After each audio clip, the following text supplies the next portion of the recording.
Ethan Cole had everything that should have made him happy. A six-figure job in the city, a luxury apartment overlooking the skyline, and more notifications on his phone than he could count. Yet every night, as he lay in bed scrolling through social media, he felt the same quiet ache, the kind of emptiness you can't post about. He told himself he just needed more money, more recognition, more meaning. Then one night, while waiting for his train, Ethan's phone died.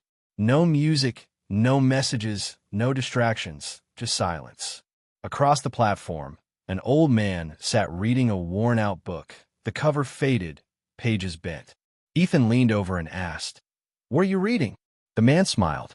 Immanuel Kant, The Critique of Practical Reason. Ethan chuckled. Philosophy? That stuff doesn't pay the bills. The man looked up from his book. Neither does losing yourself. Ethan didn't understand, but something in the man's tone stayed with him. The next day, he found himself searching for Kant's quotes online. One stood out. "We are not rich by what we possess, but by what we can do without." It hit him harder than he expected. Ethan realized that for years, his life had been ruled by the quiet tyranny of wanting more. Every decision, every relationship, every late-night email had been guided not by what he believed was right, but by what he thought would give him something: approval, success, a sense of worth. Kant would call that heteronomy, the state of being controlled by things outside yourself. The opposite, autonomy, meant living by your own rational principles, doing what is right simply because it is right, not because it pays off. Ethan couldn't shake the thought. If Kant was right, maybe he wasn't free at all. Maybe his life of endless wanting had made him a prisoner, a slave to his own desires. So he began a quiet experiment. He started to let go. First, he deleted social media for a week. He told himself it was temporary, but the silence was uncomfortable, like withdrawal. Without the dopamine hits of validation, his mind felt exposed, raw. But soon, something strange happened. The quiet started to feel clean. Then he stopped chasing overtime hours. Instead of filling every moment with productivity, he left work at a normal time and walked home through the park. For the first time in years, he noticed how the sunlight fell between the trees, how the city's noise softened at dusk. One day, his boss offered him a promotion, more money, but also more hours, more stress. Everyone congratulated him, but inside he hesitated. For the first time, he asked himself not, "What will this give me?" but "Who will this make me?" He turned it down. People thought he was crazy. But Ethan felt something he hadn't in years, a quiet steadiness. It wasn't happiness exactly, but it was something deeper. It was freedom. Kant would have smiled at that moment. To him, freedom wasn't doing whatever you want. Freedom was the power to act on principle, to let go of the pull of desire and choose what aligns with your moral law, your reason. By saying no to what everyone else called success, Ethan wasn't losing anything. He was gaining himself. Weeks passed. The more he let go of approval, ambition, control, the lighter he became. He found himself volunteering at a local shelter on weekends. No camera, no resume points, just genuine work. He started reconnecting with people not as transactions, but as human beings. And somewhere in that quiet rhythm of doing what felt right for its own sake, life began giving back, in subtle, unexpected ways. He woke up feeling peace instead of pressure.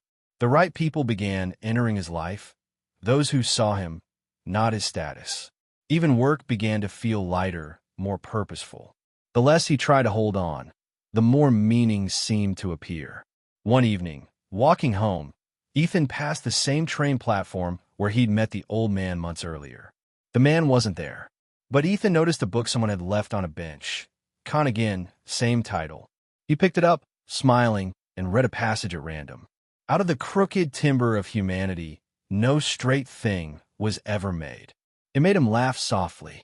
Life would never be perfect, Kant was saying, but that didn't mean it couldn't be good. As he stood there, Ethan realized that the more he had tried to control life, the more it slipped through his fingers. But the moment he began to let go, to stop chasing and start choosing, life began to offer him everything he actually needed. Not riches, not applause, but clarity, peace, and meaning. And that, Kant would say, is the truest wealth of all.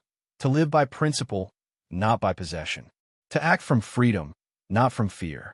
To realize that the more you let go of what doesn't serve your moral self, the more life gives you what does. Because sometimes it's only when your hands are empty that you can finally receive. He worked enough to live comfortably, but not obsessively. He read more, thought more, lived slower. He was learning that stillness wasn't emptiness, it was clarity.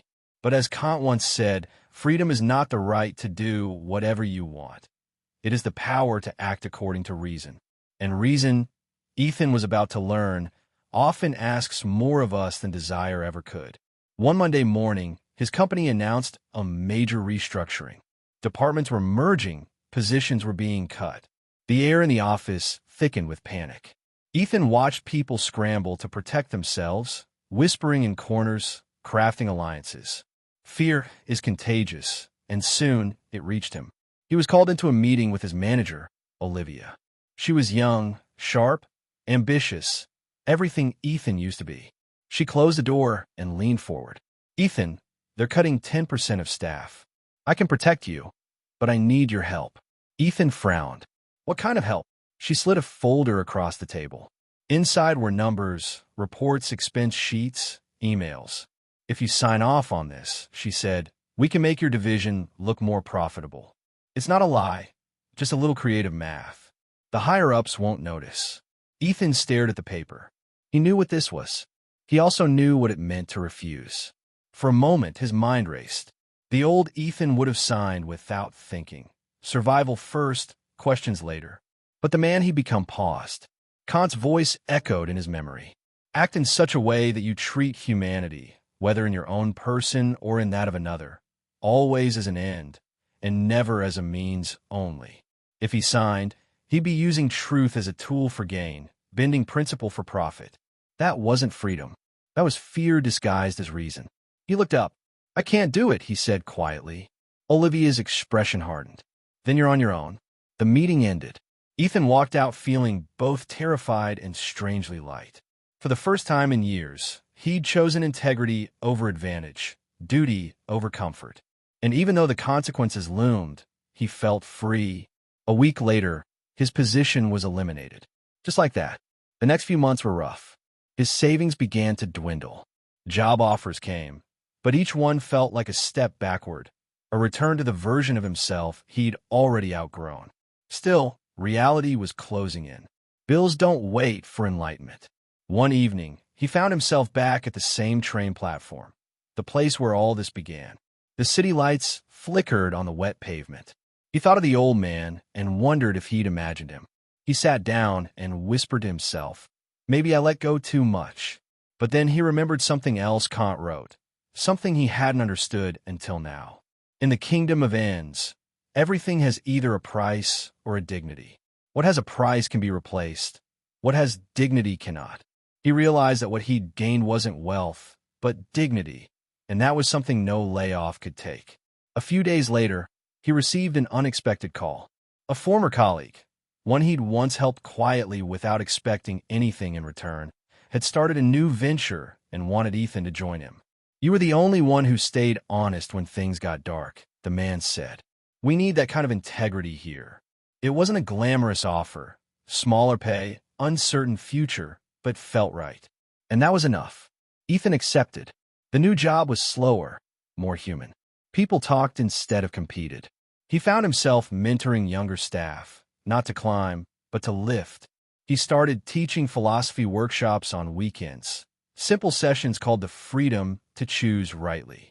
To his surprise, people came. They didn't want perfection, they wanted meaning. One night, after class, a student asked, "How do you know if you've really let go?" Ethan smiled softly. "When doing the right thing stops feeling like sacrifice," he said. He thought again of Kant's words. Nothing can possibly be conceived in the world, or even out of it, which can be called good without qualification, except a good will. That was the truth he'd been walking toward all along. Letting go wasn't about losing. It was about clearing space for the good will to act, unchained by fear or greed. Months later, Ethan was sitting in a cafe, reading the same battered book he'd found on that train platform, The Critique of Practical Reason. Outside, people rushed through the rain, chasing buses, deadlines, and dreams. Ethan just watched quietly, sipping his coffee, feeling that rarest of emotions, contentment without reason.